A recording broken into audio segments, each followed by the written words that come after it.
ഉരുൾപൊട്ടൽ ദുരന്തമുണ്ടായ വയനാട് മുണ്ടക്കൈ ചൂരൽമല പ്രദേശങ്ങളിൽ ജനകീയ തിരച്ചിൽ തുടങ്ങി. 6 സോണുകൾ കേന്ദ്രീകരിച്ചാണ് ജനകീയ തിരച്ചിൽ. സൂചിപ്പാറ, കാന്തൻപാറ വെള്ളച്ചാട്ടങ്ങൾക്ക് സമീപവും തിരച്ചിൽ നടക്കും. ദൌത്യസംഘങ്ങളുടെ കൂടെ ദുരിതാശ്വാസ ക്യാമ്പുകളിൽ കഴിയുന്നവരെ കൂടി ഉൾപ്പെടുത്തിയാണ് തിരച്ചിൽ നടക്കുന്നത്. എം ജി മിഥുൻ മുണ്ടക്കൈയിൽ നിന്നും, ഡാൻ കുര്യൻ സെന്റ് സെബാസ്റ്റ്യൻസ് ദേവാലയം നിന്നും, ഒപ്പം എം എസ് അനീഷ് കുമാർ കൽപ്പറ്റയിൽ നിന്നും ചേരും. ആദ്യം എം ജി മിഥുനിലേക്കാണ്. മിഥുനുള്ളത് മുണ്ടക്കൈയിലാണ്. മിഥുൻ, ഇന്നും ജനകീയ തിരച്ചിൽ അവിടെ തുടങ്ങുകയാണ്. ഇപ്പോൾ സമയം 9 മണി. 8 മണിയോടുകൂടി തന്നെ തിരച്ചിൽ ആരംഭിക്കും എന്നാണ് ഞങ്ങൾ മനസ്സിലാക്കുന്നത്. ഇപ്പോൾ തിരച്ചിൽ ആരംഭിച്ചല്ലോ അല്ലേ?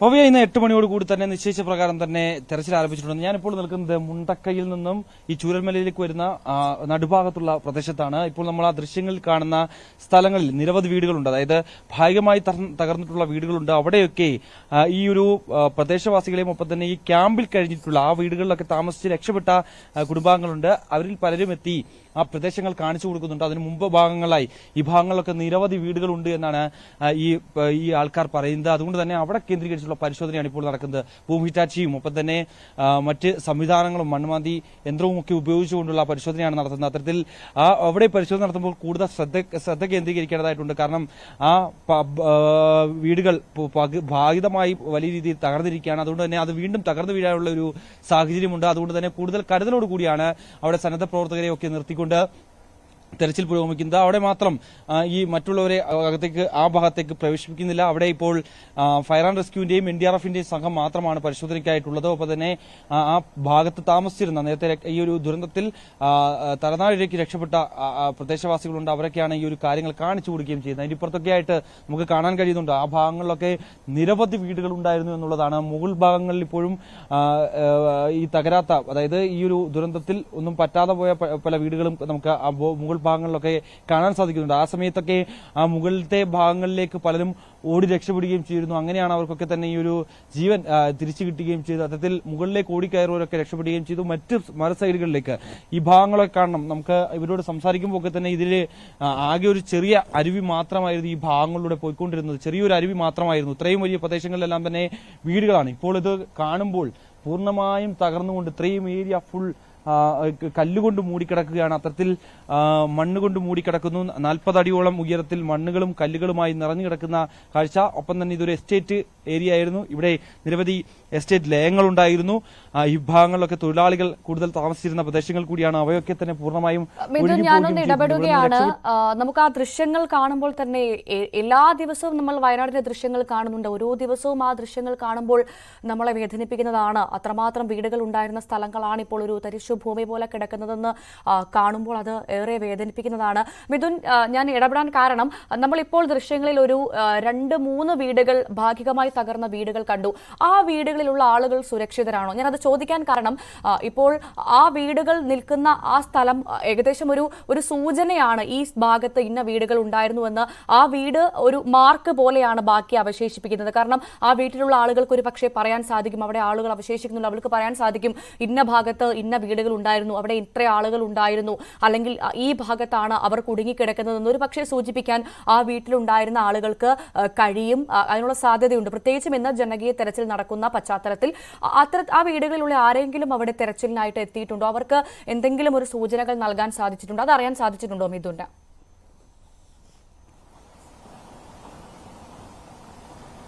ഭവ്യ, തീർച്ചയായും. അതായത് നമ്മളിപ്പോൾ ആ കാണുന്ന 2-3 വീടുകളുണ്ട് ഭാഗികമായി തകർന്നിട്ടുള്ളത്. അതിൽ ആ ഒരു വീട്ടുകളിൽ നിന്നുള്ള 3 പേർ രക്ഷപ്പെട്ടിട്ടുണ്ടായിരുന്നു. ആ സമയത്ത് മുകളിലേക്ക് ഈ കാണുന്ന കാട് ഭാഗത്തേക്ക് മുകളിലേക്ക് ഓടിക്കയറിയത് കൊണ്ടാണ് അവർക്ക് രക്ഷപ്പെടാൻ പറ്റിയത്.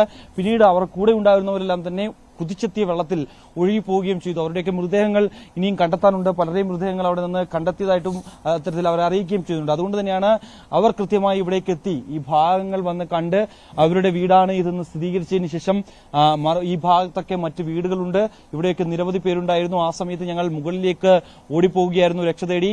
ആ സമയങ്ങളിൽ ഇവിടെ ഉണ്ടായിരുന്ന പൂർണ്ണമായും വീടുകൾ ഒലിച്ചുകൊണ്ട് അങ്ങ് പോവുകയായിരുന്നു എന്നാണ് അവർ പറയുകയും ചെയ്യുന്നത്. അതുകൊണ്ട് തന്നെയാണ് അവരെ കൃത്യമായി ഏകോപിപ്പിച്ചുകൊണ്ട് ഇവിടെ എത്തി എവിടെയൊക്കെയാണ് കൃത്യമായി വീടുകൾ നിലനിന്നിരുന്നത്, എവിടെയൊക്കെയാണ് ആ ഭാഗങ്ങളിൽ കിണറുകൾ ഉണ്ടായിരുന്നത് എന്നടക്കമുള്ള കാര്യങ്ങൾ കൃത്യമായി പരിശോധിക്കുന്നുണ്ട്. അവയിൽ അതുകൊണ്ട് തന്നെയാണ് ആ ഭാഗങ്ങളിൽ സന്നദ്ധ പ്രവർത്തകരെ ഒന്നും തന്നെ അവിടേക്ക് പ്രവേശിപ്പിക്കാത്തത്. കാരണം ഭാഗികമായി തകർന്ന വീടുകളാണ്.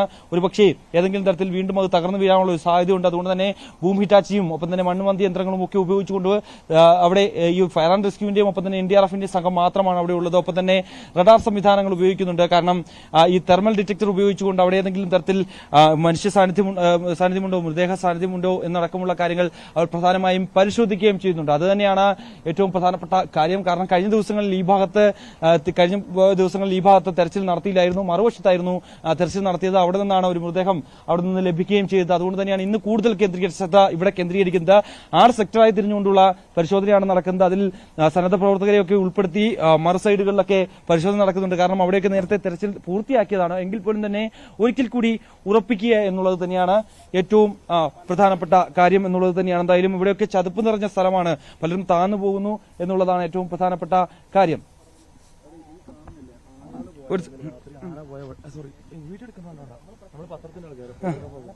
ഈ കാണുന്നത് ആന പോയ വഴികളായി കാണുന്നതൊക്കെ പുലർച്ചെ പോയതാണ്. അത് ഇങ്ങനെയുള്ള സംഭവങ്ങൾ നടന്നു കഴിഞ്ഞാല് ആനയാണ് ഫസ്റ്റ് വരുന്ന ഒരു ആനിമലിൽപ്പെട്ടതാണ്.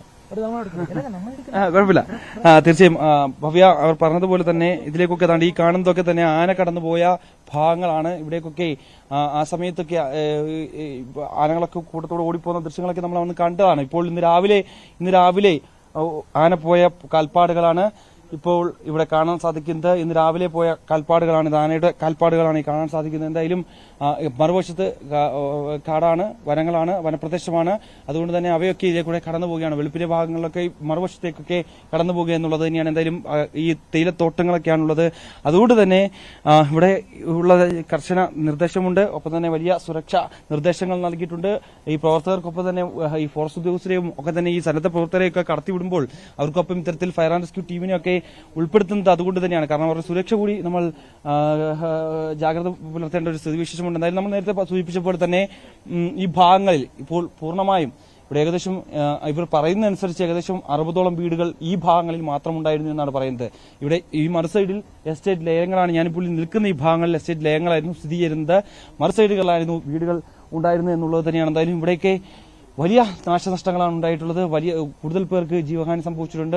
ഒരുപക്ഷെ മുകളിലേക്ക് ഓടിപ്പോയവർക്ക് മാത്രമാണ് ഇവിടെ ഏതെങ്കിലും തരത്തിൽ രക്ഷ നേടാൻ സാധിച്ചിട്ടുള്ളൂ. പക്ഷേ അവരുടെ കുടുംബാംഗങ്ങൾ നഷ്ടമായവരുണ്ട്, ഒപ്പം തന്നെ ബന്ധുക്കൾ ഉള്ളവരുണ്ട്, ഒപ്പം തന്നെ അച്ഛനമ്മമാരെ നഷ്ടമായിട്ടുള്ള ആൾക്കാരൊക്കെ ഉണ്ട്. പക്ഷേ എങ്കിൽ പോലും തന്നെ അതിനെ അതിജീവിക്കുന്നതിന് വേണ്ടിയുള്ള ഒരു ശ്രമമാണ് ഇപ്പോൾ ഉള്ളത്. അവർ അതിൽ നിന്ന് ആ ഒരു യാഥാർത്ഥ്യം ഉൾക്കൊണ്ട് അവർ കൃത്യമായി സ്ഥലങ്ങൾ കാണിച്ചു നൽകാമെന്ന് ഉദ്യോഗസ്ഥരോട് പറഞ്ഞ് ആ രീതിയിലാണ് അവരെ പ്രത്യേകം വാഹനങ്ങൾ തയ്യാറാക്കി ക്യാമ്പുകളിൽ നിന്ന് ഇവിടേക്ക് എത്തിച്ചിരിക്കുന്നത്. പരിക്കേറ്റ് കഴിയുന്നവരുടെ സ്ഥിതി അതീവ ഗുരുതരമാണ്. കാരണം പലർക്കും നട്ടലിനടക്കം പരിക്കേറ്റിട്ടുണ്ട്, പലരുടെയും കാലം നഷ്ടപ്പെട്ടതായിട്ടുള്ളതുണ്ട്, പലർക്കും തലയ്ക്കൊക്കെ ഗുരുതരമായി പരിക്കേറ്റിട്ട് ചികിത്സയിൽ കഴിയുന്ന ആളുകളൊക്കെ ഉണ്ട്. അത്തരത്തിൽ വളരെ ഗുരുതരമായ സാഹചര്യത്തിലൂടെയാണ് കടന്നു പോകുന്നത്. അവരൊക്കെ താമസിച്ചിരുന്ന അല്ലെങ്കിൽ ആ ഭാഗങ്ങളിൽ ആരുണ്ടായിരുന്നു അല്ലെങ്കിൽ അവർക്കൊപ്പം ആരുണ്ടായിരുന്നു എന്നടക്കമുള്ള കാര്യങ്ങളെക്കുറിച്ചും അല്ലെങ്കിൽ അതിന്റെയൊക്കെ ഉള്ള വിവരങ്ങൾ ഇനി നമുക്ക് ചോദിച്ചറിയേണ്ടതായിട്ടുണ്ട്. എന്തായാലും അതിനുവേണ്ടിയുള്ള കൌൺസിലിംഗുകളൊക്കെ നടക്കുന്നുണ്ട് എന്നുള്ളത് തന്നെയാണ്. എന്തായാലും മറ്റൊരു പ്രധാനപ്പെട്ട കാര്യം ഈ കണ്ടെത്തേണ്ടവർക്കായി ഒരു പട്ടിക സർക്കാരിന്റെ ഭാഗത്ത് നിന്ന് ഇപ്പോൾ തയ്യാറാക്കിയിട്ടുണ്ട് എന്നുള്ളതാണ്. ചൂരൽമലയും മേപ്പാടി ചൂരൽമല ഒപ്പം തന്നെ മുണ്ടക്കൈ അടക്കമുള്ള ഈ ഒരു പ്രദേശങ്ങളിൽ നിന്ന് കാണാതായിട്ടുള്ളവരുടെ ഒരു കരട് പട്ടികയാണ് ഇപ്പോൾ തയ്യാറാക്കിയിരിക്കുന്നത്. അതിൽ 130 പേരാണ് ഇനി കാണാതായിട്ടുണ്ട് എന്നുള്ള ഔദ്യോഗിക കണക്കുകൾ ഇപ്പോൾ സർക്കാർ വൃത്തങ്ങൾ പുറത്തുവിടുന്നത്. അതിൽ ദുരന്തത്തിൽ കാണാതായവർ ആരൊക്കെയെന്ന് മനസ്സിലാക്കുക, ഒപ്പം തന്നെ രക്ഷാപ്രവർത്തനങ്ങളിലെ വെല്ലുവിളികളിൽ ഒന്നാണ് എന്നുള്ളതാണ് ഏറ്റവും പ്രധാനപ്പെട്ട കാര്യം. ഒപ്പം തന്നെ ഈ പട്ടിക തയ്യാറാക്കുന്നതിൽ ഈ ഒരു പഞ്ചായത്ത്, തൊഴിൽ വകുപ്പ്, ആരോഗ്യവകുപ്പ്, ഒപ്പം തന്നെ പോലീസ്, അംഗനവാടി പ്രവർത്തകർ, ആശാ വർക്കർമാർ, ജനപ്രതിനിധികൾ, വിവിധ സർക്കാർ സ്ഥാപനങ്ങളിലെ ഉദ്യോഗസ്ഥർ തുടങ്ങിയവർ കൈകോർത്തുകൊണ്ടാണ് ഇത്തരത്തിൽ പേരുകൾ പരിശോധിച്ചുകൊണ്ടും ഒപ്പം തന്നെ ഏകദേശം 6 ദിവസമായി ഇത്തരത്തിൽ അതിന്റെ ഒരു കഠിന ശ്രമമായിരുന്നു. സമീപത്തുള്ള ഈ ഒരു ദുരന്തത്തിൽപ്പെടാത്ത അല്ലെങ്കിൽ ആ ഭാഗങ്ങളിൽ നിന്ന് പിന്നീട് ഒഴിഞ്ഞുപോയവരൊക്കെ കണക്കുകളും ഒപ്പം തന്നെ ആ പ്രദേശങ്ങളിൽ നിന്നുള്ള പ്രദേശവാസികളുടെ വിവരങ്ങളും എടുത്തു. ഒപ്പം തന്നെ റേഷൻ കാർഡിൽ നിന്നുള്ള പരിശോധനയൊക്കെ നടത്തിയും വോട്ടർ പട്ടികയിൽ നിന്നൊക്കെ കൃത്യമായ വിവരങ്ങൾ ശേഖരിച്ചുകൊണ്ടാണ് ഇത്തരത്തിലുള്ള ഒരു പട്ടിക ഇപ്പോൾ തയ്യാറാക്കിയിരിക്കുന്നത്. അതിൽ 130 പേരാണ് ഇപ്പോൾ ഔദ്യോഗികമായി സർക്കാർ തലത്തിൽ കാണാതായിട്ടുണ്ട് എന്നുള്ള ഒരു വിവരങ്ങൾ പുറത്തു വരുന്നത്. പക്ഷേ എന്തായാലും അതിൽ കൂടുതലുണ്ട് എന്നുള്ളതാണ് പ്രദേശവാസികൾ പറയുന്നത്. അതുകൊണ്ടനുസരിച്ചാണ് ഇപ്പോൾ തെരച്ചിൽ ഭവ്യ പുരോഗമിക്കുന്നത്. നിലവിലിപ്പോൾ ഞാൻ നിൽക്കുന്ന ഈ ഭാഗങ്ങളിൽ ഇത്രയും ഭാഗങ്ങളിലൊക്കെ തന്നെ സന്നദ്ധ പ്രവർത്തകരെ പ്രവേശിക്കുന്നില്ല എന്നുള്ളതാണ് ഏറ്റവും പ്രധാനപ്പെട്ട കാര്യം. കാരണം അത്രയും ഡേഞ്ചറായിട്ടുള്ള ഏരിയയാണ്. മണ്ണിടിഞ്ഞ് താഴേക്ക് വീഴാൻ സാധ്യതയുള്ള ഏരിയയാണ്. അതുകൊണ്ട് തന്നെ കൂടുതൽ ആളുകളെ ഇവിടേക്ക് പ്രവേശിപ്പിക്കുന്നില്ല. NDRFന്റെയും ഫയർ ആൻഡ് റെസ്ക്യൂ ടീമിന്റെയും മാത്രം നേതൃത്വത്തിൽ പിന്നീട് ഈ പ്രദേശവാസികളിൽ ചിലരെ മാത്രം ഉൾപ്പെടുത്തിക്കൊണ്ടുള്ള ഒരു തെരച്ചിലാണ് ഇപ്പോൾ പുരോഗമിക്കുന്നത്. ഭവ്യ, തീർച്ചയായും ഉരുളെടുത്ത ഭൂമിയുടെ ദുരന്ത കാഴ്ചകളാണ് പ്രേക്ഷകർ കാണുന്നത്. അത്രമാത്രം വേദനിപ്പിക്കുന്ന കുറെ ദൃശ്യങ്ങളാണ് അവിടെ നിന്ന് MJ മിഥുന് പങ്കുവയ്ക്കാനുള്ളത്. മിഥുൻ സൂചിപ്പിച്ചതുപോലെ തന്നെ 130-ലധികം ആളുകളെ സർക്കാർ കണക്ക് പ്രകാരം ഇനിയും കണ്ടെത്താനുണ്ട്. അതിനിടയിലാണ് ഈ ജനകീയ തിരച്ചിൽ നടക്കുന്നത്. കഴിഞ്ഞ ദിവസവും ജനകീയ തിരച്ചിൽ നടന്നിരുന്നു. അന്ന് തന്നെ ഏകദേശം 4ഓളം മൃതദേഹങ്ങൾ കണ്ടെത്താൻ സാധിച്ചു. ഇന്നലെയും 3ഓളം മൃതദേഹങ്ങൾ കണ്ടെത്തി. ഇന്നും തിരച്ചിൽ തുടങ്ങിയിട്ടുണ്ട്. ഇപ്പോൾ മിഥുൻ നിൽക്കുന്ന മുണ്ടക്കൈ മേഖല കുറച്ചുകൂടി അപകടം പിടിച്ച സ്ഥലമായതുകൊണ്ട് തന്നെ അവിടേക്ക് വലിയ തരത്തിൽ ആളുകളെ പ്രവേശിപ്പിക്കുന്നില്ല. ഉദ്യോഗസ്ഥർ, അധികൃതർ മാത്രമാണ് അവിടെ തിരച്ചിൽ നടത്തുന്നതെന്ന് മനസ്സിലാക്കുന്നു. മിഥുൻ, ഈ ജനകീയ തിരച്ചിൽ അത് വളരെ പ്രയോജനം ചെയ്യുന്നുണ്ട് എന്ന് തന്നെ നമുക്കത് മനസ്സിലാക്കാം. കാരണം ഉറ്റവർക്ക് വേണ്ടി അവരുടെ പ്രിയപ്പെട്ടവർ ഇറങ്ങുന്ന തിരച്ചിലാണ് ജനകീയ തിരച്ചിൽ എന്നതുകൊണ്ട് അർത്ഥമാക്കുന്നത്. അതുകൊണ്ട് തന്നെ എത്ര ദിവസം ഈ തിരച്ചിൽ നീണ്ടു നിൽക്കുമെന്ന് അങ്ങനെ എന്തെങ്കിലും സൂചന ലഭിച്ചിട്ടുണ്ടോ മിഥുൻ?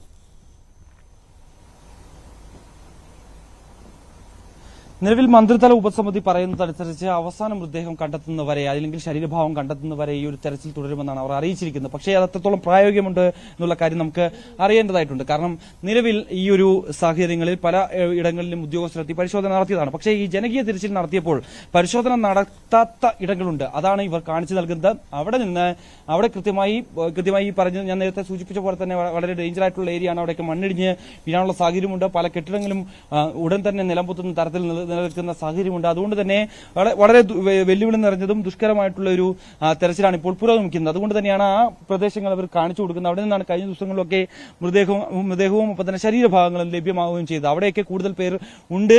അവരെ മണ്ണിനടിയിൽ നിന്ന് പുറത്തെടുക്കണം എന്നുള്ള ആവശ്യമാണ് പ്രധാനമായും ഇവർ ഉൾപ്പെടുത്തി പറയുന്നത്. ഒപ്പം തന്നെ മറ്റു പ്രധാനപ്പെട്ട ഒരു കാര്യം, ഈ താഴേക്ക്, അതായത് താഴ്ന്ന ഭാഗത്തേക്ക്, ഈ പുഴയുടെ താഴ്ന്ന ഭാഗത്തേക്ക്, അതായത് ഇരവഴിഞ്ഞി പുഴയിലേക്കൊക്കെ പോകുന്ന ഭാഗങ്ങളിൽ തെരച്ചിൽ നടത്തണമെന്നുള്ള ഒരു ആവശ്യം പ്രധാനമായും ഇവർ ഉയർത്തി കാണിക്കുന്നുണ്ട്. കാരണം അവിടെ ഇതുവരെയും ഈ ഒരു ഘട്ടത്തിൽ ഇതുവരെയും അവിടെയൊന്നും ഒരു തെരച്ചിൽ നടത്താൻ സാധിച്ചിട്ടില്ല. അവിടെയൊന്നും പോയി ആളുകൾക്ക് ഇറങ്ങാൻ പറ്റാത്തൊരു സ്ഥിതിവിശേഷമാണ്. കാരണം അത്രയൊക്കെ ഒഴുക്കുണ്ടായിരുന്നു. നേരത്തെയൊക്കെ കഴിഞ്ഞ ദിവസങ്ങളിലൊക്കെ നല്ല രീതിയിൽ മഴ പെയ്തിട്ടുണ്ടായിരുന്നു, ഒഴുക്കുണ്ടായിരുന്നു. ആ ഒരു ഘട്ടത്തിൽ ചെളിയും ഒക്കെയായി കൂടിക്കിടക്കുന്ന സാഹചര്യം. അതുകൊണ്ട് തന്നെ ആളുകൾ ഇറങ്ങുമ്പോൾ ആ ചതുപ്പിൽ താന്നു പോകുന്ന തരത്തിലേക്ക് കാര്യങ്ങൾ പോവുകയും ചെയ്യുന്നു. അതുകൊണ്ട് തന്നെയാണ് അവിടേക്ക് ആ ഭാഗങ്ങളൊന്നും തന്നെ ഇതുവരെയും തെരച്ചിൽ നടത്താതിരുന്നത്. എന്തായാലും നാളെ മുതൽ ആ ഭാഗങ്ങളിൽ കൂടുതൽ തെരച്ചിൽ നടത്താനാണ് തീരുമാനമെന്നാണ് നമുക്ക് മനസ്സിലാക്കാൻ സാധിക്കുന്നത്. അത്തരത്തിൽ അതിനുവേണ്ടിയുള്ള സംഘങ്ങളെ നിയോഗിച്ചിട്ടുണ്ട് എന്നാണ് മന്ത്രിതല ഉപസമിതി പറയുകയും ചെയ്തു. കൂടാതെ തന്നെ മറ്റൊരു പ്രധാനപ്പെട്ട കാര്യം, ഇന്ന് 5 അംഗ വിദഗ്ധ സമിതി ഇവിടേക്ക് സന്ദർശനത്തിനായി എത്തുന്നുണ്ട്. കാരണം കഴിഞ്ഞ ദിവസം പ്രധാനമന്ത്രി എത്തി അറിയിച്ചതുപോലെ തന്നെ കൃത്യമായ ഒരു മെമ്മോറാൻഡം പുതുക്കി നൽകണം എന്നുള്ളൊരു ആവശ്യം മുന്നോട്ട് വെച്ചു. അതുകൊണ്ട് തന്നെ ഇവിടെ എത്തി മേപ്പാടി, ചൂരൽമല, പുഞ്ചിരിമട്ടം അടക്കമുള്ള പ്രദേശങ്ങളിൽ എത്തി കൃത്യമായി അവർ കാര്യങ്ങൾ പഠിപ്പിച്ചു. എത്രത്തോളം വീടുകൾ ഉണ്ടായിരുന്നു, എത്രത്തോളം ആളുകൾ അവിടെ താമസിച്ചിരുന്നു, ആരൊക്കെ ജോലിക്കായി അവിടെ എത്തിയിരുന്നു, എത്രത്തോളം റിസോർട്ടുകൾ അവിടെ ഉണ്ടായിരുന്നു, എത്രത്തോളം എസ്റ്റേറ്റ് ലയങ്ങൾ അവിടെ ഉണ്ടായിരുന്നു എന്നുള്ള അടക്കമുള്ള കൃത്യമായ കണക്കുകൾ ശേഖരിക്കുന്നു. കൂടാതെ നേരത്തെ കഴിഞ്ഞ ദിവസം തയ്യാറാക്കിയ ഡിജിറ്റൽ പ്രസന്റേഷനിൽ തയ്യാറാക്കിയ സ്ഥലങ്ങളുടെ ഒരു രൂപരേഖ വെച്ചുകൊണ്ട് അവിടെ എത്രത്തോളം നാശനഷ്ടം ഉണ്ടായത് എന്നടക്കമുള്ള കാര്യങ്ങൾ പരിശോധിച്ച് അതിന് കൃത്യമായ റിപ്പോർട്ട് സമർപ്പിക്കാനാണ് എന്തായാലും ഈ ഒരു മന്ത്രിതല ഉപസമിതി നിർദ്ദേശം നൽകിയിരിക്കുന്നത്. അതിനുവേണ്ടി ആ സംഘം ഇന്നൊരു 11 മണിയോടുകൂടി ഈ ഭാഗങ്ങളിലേക്ക് എത്തുമെന്നാണ് നമുക്ക് മനസ്സിലാക്കാൻ സാധിക്കുന്നത്. എന്തായാലും അല്പസമയത്തിനകം മന്ത്രിതല ഉപസമിതിയിലെ അംഗങ്ങളായിട്ടുള്ള AK ശശീന്ദ്രനൊപ്പം തന്നെ K രാജൻ, മന്ത്രി PA മുഹമ്മദ് റിയാസ്, ORKലു അടക്കമുള്ളവർ ഈ ചൂരൽമലയിലേക്ക് എത്തും. ഈ തെരച്ചിലിന് അവർ നേതൃത്വം നൽകുമെന്നാണ് അറിയിച്ചിരുന്നത്. രാവിലെ പക്ഷേ ചില യോഗങ്ങളുണ്ടായിരുന്നു.